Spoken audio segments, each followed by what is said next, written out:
Coucou, j'espère que tu vas bien. Moi, ça va super bien par la grâce de Dieu. Alors, aujourd'hui, je vais te partager le personnage que j'ai choisi. Et ce personnage, c'est Tamar. J'apprécie beaucoup Tamar et Tamar est malheureusement très peu connue, au fait. Mais j'avais envie de ressusciter cette femme, au fait, parler un petit peu de ce qu'elle avait fait. C'était une femme héroïne à son époque. Donc oui, parce que elle a fait quelque chose d'extraordinaire lorsque tu te mets dans le contexte historique d'Israël. Il faudra savoir qu'à cette époque-là, quand tu te mariais avec, comment dirais-je, une personne et que cette personne n'a pas laissé de descendants, tu dois encore te marier avec son frère, s'il a un frère, pour pouvoir lui laisser une descendance. Donc, Judas, qui est le quatrième fils de Jacob et de Léa, donc Judas va avoir 3 fils. Donc, il y avait Er, Onan et Shelah. Donc, lorsque Judas donne Er en mariage à Tamar, Er va mourir. Et vous savez, malheureusement, quand tu es une jeune femme et que tu te maries très jeune et que ton mari meurt, bah, tu es vu, mais comme vraiment quelqu'un de... Voilà, les gens ont vraiment peur de toi. On se dit, waouh, purée, c'est comme si c'était une malédiction, quoi. Donc, voilà, c'est un mauvais CV, tu vois. Donc, tu as intérêt à pas que ton mari meurt alors que c'est pas ta faute, tu vois.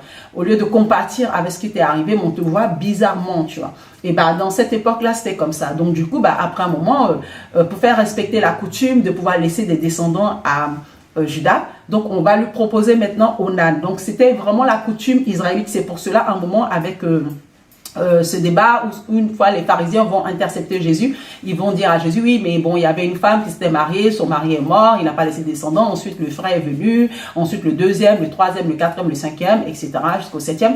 Et bah, parmi toutes ces personnes, qui est-ce qui mariera la femme lorsqu'ils seront dans le séjour, lorsqu'ils seront le jour de la résurrection? Et Jésus, il a dit, bah non, vous n'avez rien compris parce que sachez que bah, le jour de la résurrection, les hommes ne prendront pas de femmes. Donc voilà, donc c'était par rapport au fait à cette coutume-là que les pharisiens avaient posé cette question à Jésus-Christ.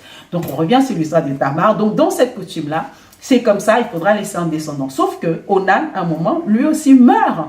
Donc Judas, il lui reste un seul fils, un héritier. Donc là, il est vraiment, il s'est dit, attends, la dame, elle a un problème, tu vois. Il se dit même pas que ça peut venir de ses fils. Lui, tout de suite, il voit que le malheur vient de la femme. Donc le troisième qui est censé partir à Tamar, Judas, il dit non, je ne vais pas donner le troisième. Mais il fait croire à Tamar que t'inquiète pas, je vais te donner Shelah parce que c'est la coutume, tu vois. Et puis bah, Tamar, elle attend un moment, Shelah ne vient pas. Donc qu'est-ce qu'elle fait? Elle apprend plus tard que Judas va arriver, comment dirais-je, aller passer par un chemin qu'elle connaît très bien. Donc elle va se déguiser en prostituée parce qu'elle, il lui faut absolument son descendant, quoi, tu vois. Parce qu'elle a besoin d'héritier aussi. Et elle arrive là, et elle attend Judas et elle se déguise. Et une fois qu'elle se déguise, ben Judas qui va passer par là, va vouloir avoir des rapports sexuels avec elle. Et on va prendre comment dirais-je, le verset. Moi, j'ai beaucoup aimé l'histoire de Tamar. Ça m'a beaucoup touchée parce que je me suis vraiment mise dans sa peau, dans ce contexte. Et je me dis, waouh, purée, c'est vraiment une femme, une sacrée femme. Il faut avoir vraiment du caractère pour faire ça. Alors, on va voir. Et tout le risque qu'elle encourait. C'est dans Genèse chapitre 38, à partir du verset, on va prendre verset 13. On annonça à Tamar, ton beau-père monte à Tima pour tondre ses brebis. Alors elle retira ses habits de veuve, se couvrit d'un voile dont elle s'enveloppa et elle s'assit à l'entrée d'Énaïm, sur le chemin de Tima. Elle voyait bien en effet que Shelah était devenu grand et qu'elle ne lui était pas donnée en mariage.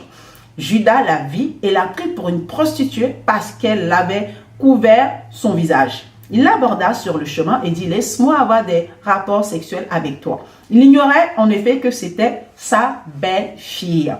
Donc, ainsi de suite, vous pouvez continuer de lire, de toute façon, c'est juste un chapitre. Donc, vous allez comprendre une chose. Et ce qui est incroyable, c'est que souvent, il y a certaines personnes qui vont se dire, bah, tu sais, aller voir une prostituée, c'est pas grave, hein, moi, ça me dérange pas d'aller voir une prostituée et tout ça. Mais par contre, il ne faudrait pas que ça soit un membre de ma famille, il ne faudrait pas que ça soit ma fille, il ne faudrait pas que ça soit ma mère, il ne faudrait pas que ça soit ma soeur, tu vois. Mais quand c'est les autres, ce n'est pas un problème, tu vois. Donc, c'est vraiment un petit peu la justice humaine. La justice humaine, elle est tout simplement comme un vêtement souillé aux yeux de Dieu. Donc, c'est une justice qui est perverse, au fait. Voilà, c'est le mot que je ne voulais pas dire, mais c'est très, très vrai. Et voilà, parce que l'être humain est vraiment méchant. Il ne se rend pas compte. Il pense qu'il est juste, mais il est méchant en fait. Donc ce qu'il n'aimerait pas qu'on lui fasse, il le fait à autrui. Mais Dieu est au-delà de tout ça. Dieu ne juge pas comme ça. Il est plein de compassion, il compatit. C'est pourquoi Dieu intervient toujours dans sa grâce. Il intervient et il compatit. Et donc vous allez voir par là qu'une fois qu'il lui a des rapports sexuels avec Tamar, plus tard, on vient lui annoncer 3 mois après que Tamar est enceinte. On lui dit, Tamar, ta belle-fille est enceinte. Et lui, il est choqué. Et la première chose qu'il va dire, il faut la brûler.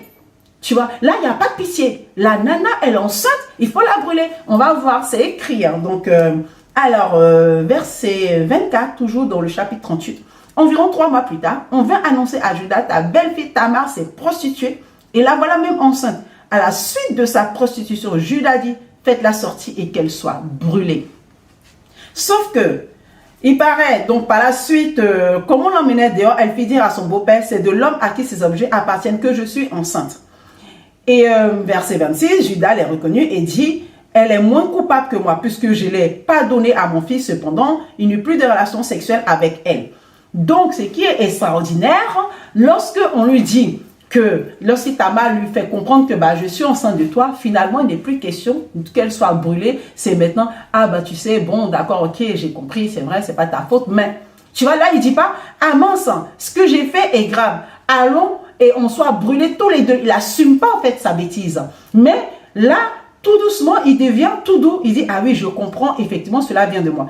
Mais quand il s'agissait de la femme, quand il s'agissait du péché, du tort de cette femme-là, il ne voulait pas la rater. Il fallait la brûler. La sentence était terrible, sans compassion.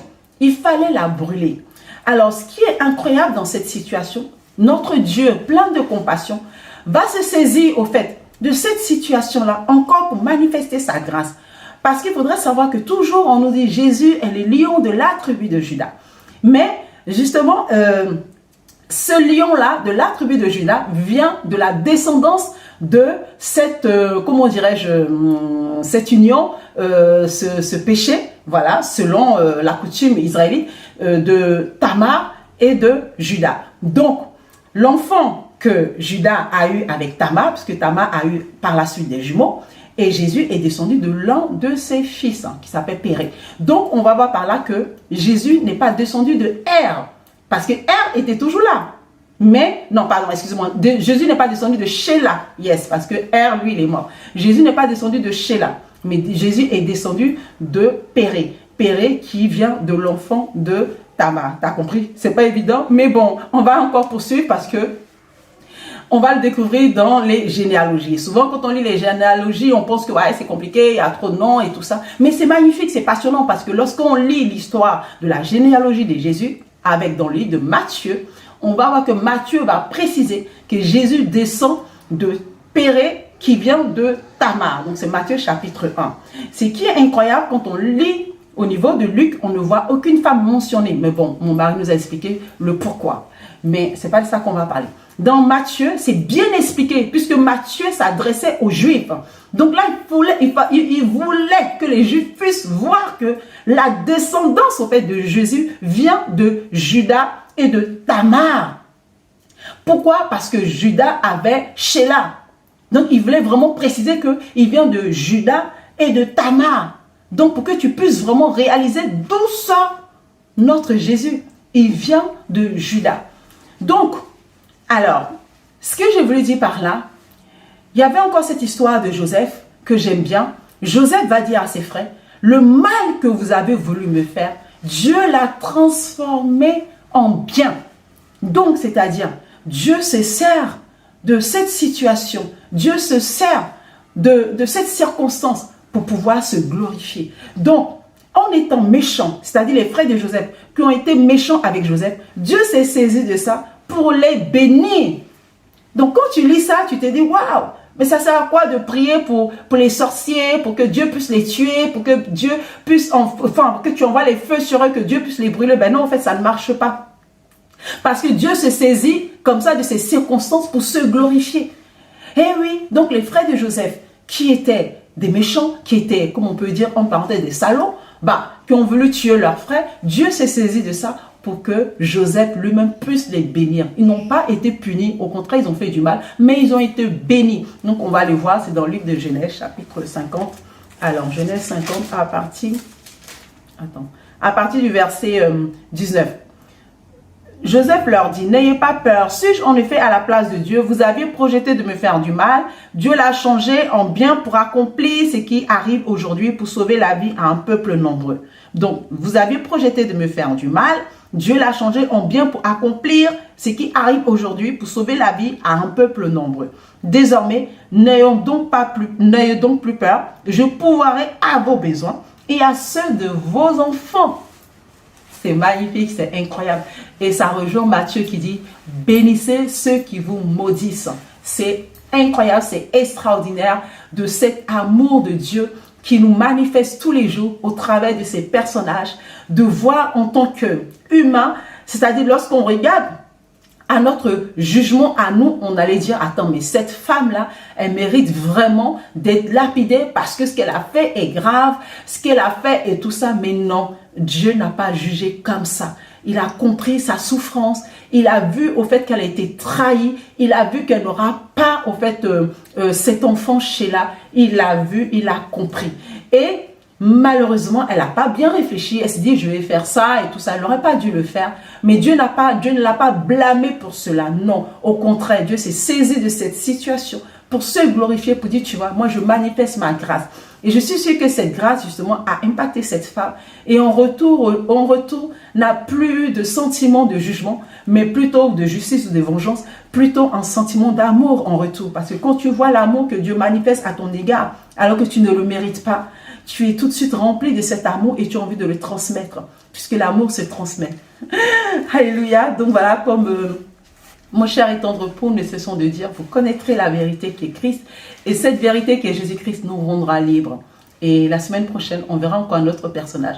J'aime beaucoup l'histoire des personnages, parce que lorsque j'étudie leur histoire, je réalise véritablement que Dieu est bon et qu'il fait grâce aux pécheurs que nous étions. Et aujourd'hui, nous avons été justes par sa grâce. Que Dieu vous bénisse.